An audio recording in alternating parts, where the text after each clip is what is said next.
Hey, what's up, everybody? It's Ned Bellavance, Ned1313 on Twitter, and welcome to the daily check-in for May 13th, 2020. It's 13th, but it's not Friday the 13th, so I guess that's good. This is a daily live stream that I do, well, a weekday live stream that I do at 11:30 a.m. Eastern Time every weekday. So if you're interested, tune in live. You can see what's going on, or you can always watch it after the fact. I don't mind. Either way. The topic for today is the future of data centers. What could the future be? We'll get to that in a moment. A couple housekeeping items.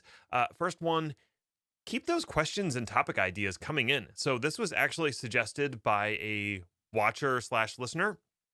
They, reached out on LinkedIn and I said, hey, you got any questions that you want me to address? And they're like, yeah, what's going on with data centers? And I'm like, I'm in. Let's talk about that. So that was great. If you have an idea for a topic you want me to cover, bring it on. I'm in. The second thing is I'm thinking about doing another recurring theme. I have Terraform Tuesdays, and I was thinking maybe Thursdays on the edge, dealing with edge technologies and kind of what's going on in that sphere. I get a lot of briefings from vendors, so I could potentially talk about some of those briefings. I also just have some general thoughts. I'm writing some reports on edge technologies, so that could be a topic. If that sounds of interest to you, let me know down in the comments, wherever those are. And while you're at it, you could subscribe to the channel. Couldn't hurt. All right. Before we dive into today's topic, I just want to check in. How you doing? How are things going? It's Wednesday. That's a good day. I'm excited for it to be Wednesday and then Thursday and, kind of the progression of the week. It's about as cold as it was going to be in May, and I think we're finally into the warm weather. It's going to hit the 80s this weekend. I'm excited. I can get the kids out and let them just burn off lots of excess energy and enjoy the outside before it gets ridiculously hot in June and July. So I'm looking forward to that. I'm excited. That's basically all I got going on. Hopefully things are going well for you in your neck of the woods.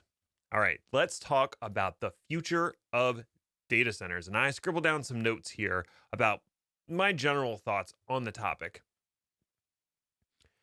Cloud was supposed to kill the data center. That's kind of how it was billed to us when cloud became really popular about, let's say, 8 years ago. Like, cloud was the next natural progression of technology. Data centers were going to be wiped out, or at least privately held data centers were going to become a thing of the past. No one's going to do that ridiculousness anymore. And instead, we are all going to be using the cloud for all of our compute needs.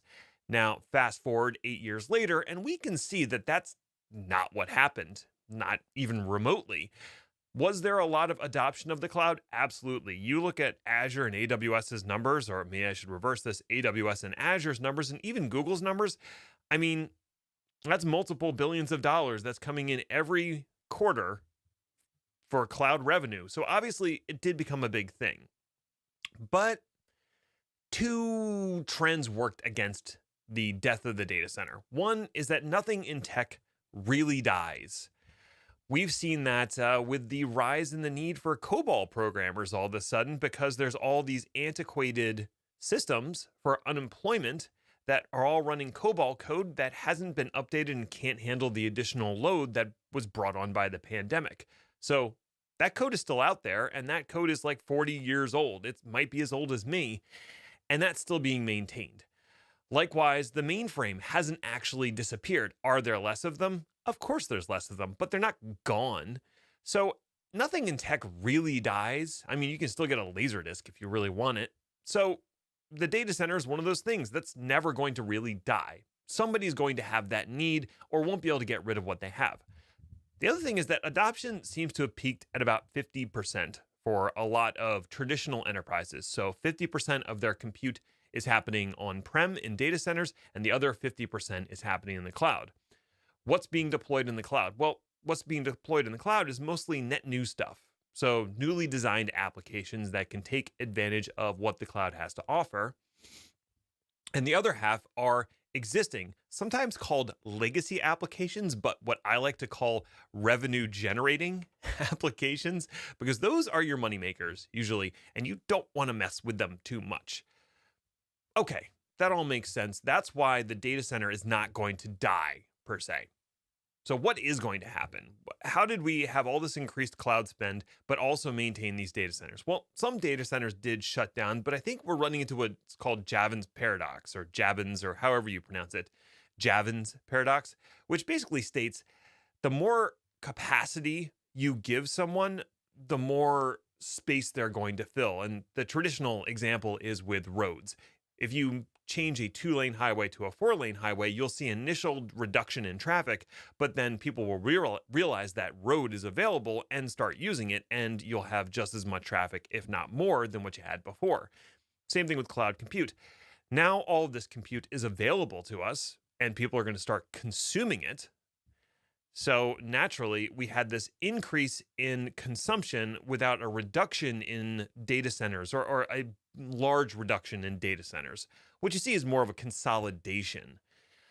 There's also all those legacy or revenue generating apps that aren't going to be moved to the cloud because they're perhaps not a good fit. Maybe they're running on a mainframe, or I actually saw this a number of times when I was doing consulting. It's not that the app itself is running on the mainframe, it's that it talks to something that's running on a mainframe and it needs to maintain that close proximity.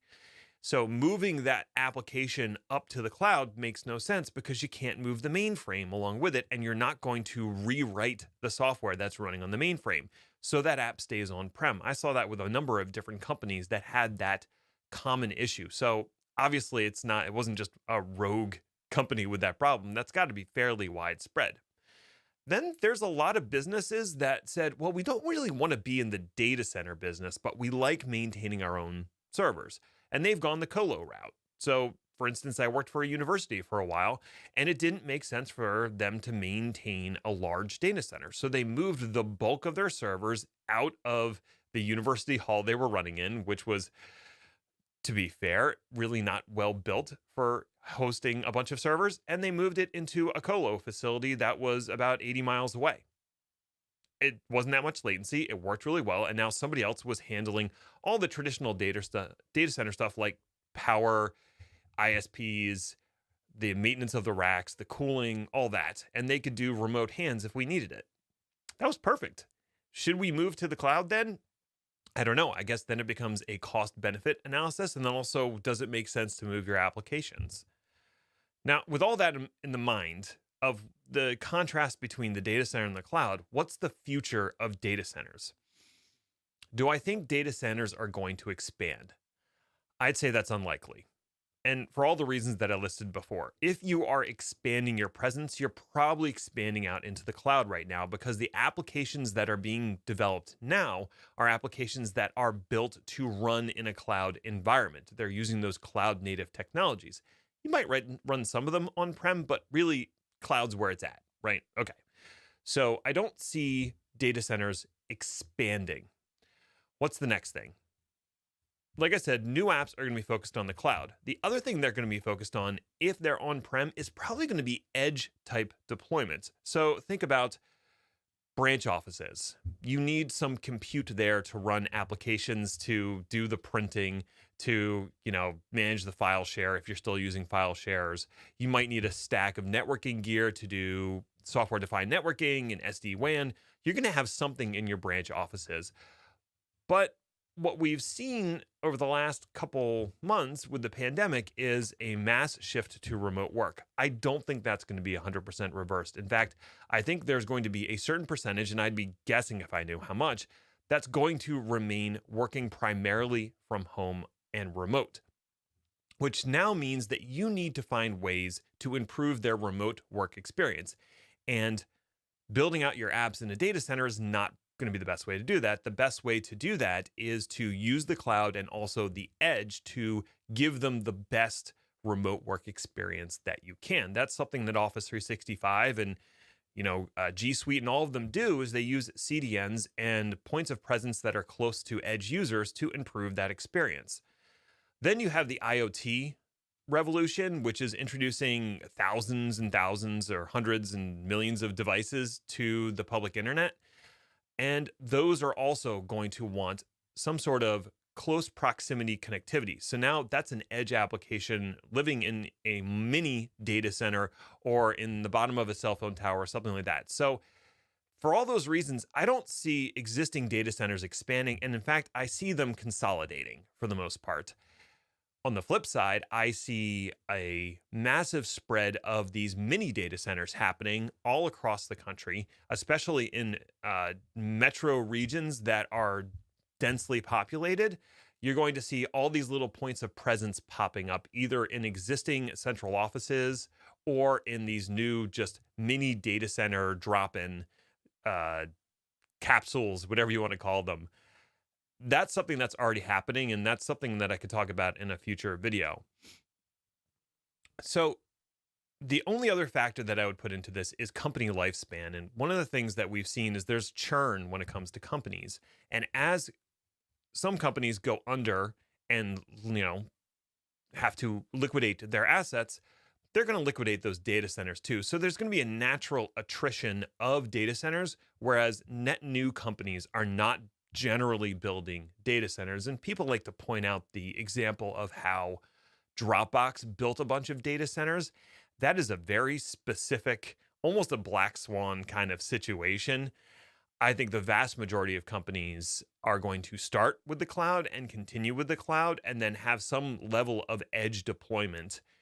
But building their own data center, that's a dicey proposition and really only works for very specific instances like the Dropbox one. So those are my thoughts on the future of the data center. I think it's going to shrink and centralize with cloud providers and colos, and we're going to see an explosion at the edge of mini data centers. I'd love to hear what you think. So, reach out in the comments, hit me up on Twitter. It's Ned1313. And I think tomorrow I am going to do Thursday on the Edge and see how it goes, and maybe I'll make it a regular thing. Until then, stay healthy and stay safe, everybody. Thanks.